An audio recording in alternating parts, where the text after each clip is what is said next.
ভগবানগোলায় rail লাইনের ওপরে video বানানোর সময় ট্রেনের ধাক্কায় মৃত্যু হলো দুই যুবকের। ঘটনা মুর্শিদাবাদের ভগবানগোলা থানার অন্তর্গত মাইলবাসা এলাকায়। মৃত ওই দুই যুবকের নাম শাহাবুল শেখ ও আমজেদ শেখ। জানা যায় তার খালার বাড়ি বেড়াতে এসেছিল, তারপরই রেল লাইনের ওপর ভিডিও করছিল, আর সেই সময় পেছন থেকে দ্রুত গতিতে ট্রেনের ধাক্কা মারে। তারপরে এক যুবকের মৃত্যু হয় ঘটনাস্থলে এবং আরেকজনকে আশঙ্কাজনক অবস্থায় হাসপাতালে নিয়ে যাওয়ার পথেই অ্যাম্বুলেন্সে মৃত্যু হয়। মৃত ওই যুবকের বাড়ি লালবাগ আইসবাগ টিকটিকি পাড়ায়। ঘটনার খবর পেয়ে ঘটনাস্থলে পৌঁছয় ভগবানগোলা থানার পুলিশ।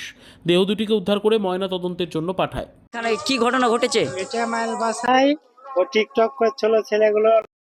হ্যাঁ, যে ওরা এসে হয়তো 4-5 জন মিলিয়ে ট্রেনে ধাক্কা খেয়ে মারা গেছে। একজনকে নিয়ে কানাপুকুর গেছে আর একজন এখানে লাশ পড়ে আছে। এখানে আমার খালা বাড়িতে বেড়াতে এসেছিল, বেড়াতে এসে এখানে গাড়িটা রেখে একদম ওই রেল লাইনের ধারে গিয়েছিল, তো ভিডিও করছিল না কি করছিল, পিছ থেকে ট্রেনে ধাক্কা মেরে দিয়েছে, তারপর দুজনে মারা গেছে। আচ্ছা, যারা মারা গেছে তাদের নাম কি? একজনের নাম আমজাদ, একজনের নাম শাহাবুল। তাদের বাড়ি কোথায়? টিকটিকি পাড়া আইসবাগ। দুজনেই মারা গেছে? হ্যাঁ, দুজনে মারা গেছে। একজন বেঁচে ছিল, হসপিটাল নিয়ে গেছিল, তারপরে আবার মারা গেছে। কি নাম? আমজাদ। আমজাদ যেটা বেঁচে ছিল ওটা আমজাদ, আর যেটা মারা গেছে ওটা আমার ভাই শাহাবুল। আপনার নাম? আমার নাম মহবুল শেখ।